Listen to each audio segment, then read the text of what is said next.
Ce lundi 27 février, Olivier Delacroix était invité sur les ondes de Sud Radio.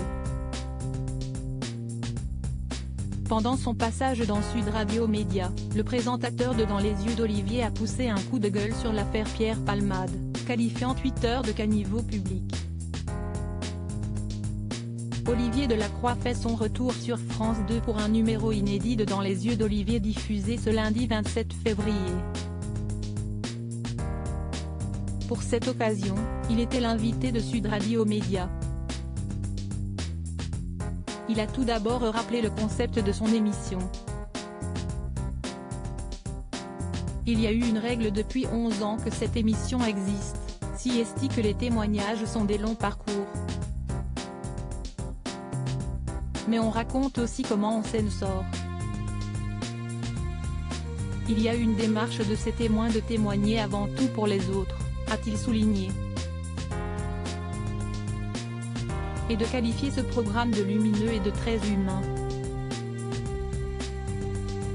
Olivier Delacroix cache sur la société aujourd'hui. Dans la suite de l'entretien, Benjamin Glaise est revenu sur les moments forts du week-end, notamment l'ouverture du Salon de l'Agriculture à Paris, samedi 25 février.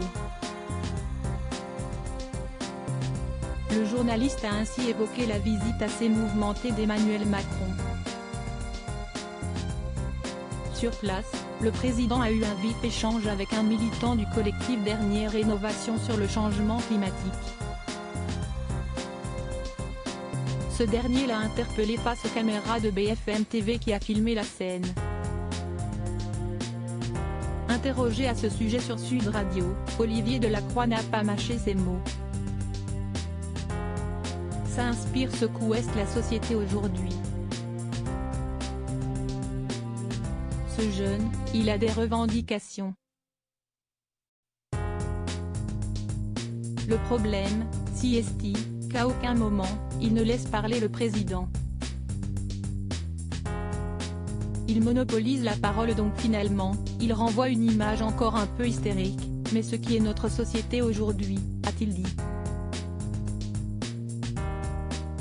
On veut encore lui écrabouiller la gueule et de poursuivre en évoquant l'affaire Pierre Palmade. Ce matin, Pierre Palmade a fait un AVC, et ça y est, il y a toute une partie de la toile, ces caniveaux publics que sont Twitter, qui crient au complot. On voudrait voir Pierre Palmade, la réussite, un mec qui avait de l'argent, qui était dans la lumière, beaucoup se régalent de le voir tomber, mais on veut encore lui écrabouiller la gueule. Cette société qu'il qualifie d'hystérique, il essaie de s'en protéger. Mais réellement, a-t-il insisté? Et de rappeler, je suis journaliste aujourd'hui, j'ai appris à l'école que mon métier était de ramener l'information au plus juste et de la redistribuer. À lire aussi affaire Pierre Palmade, la justice ordonne le placement en détention provisoire de l'humoriste.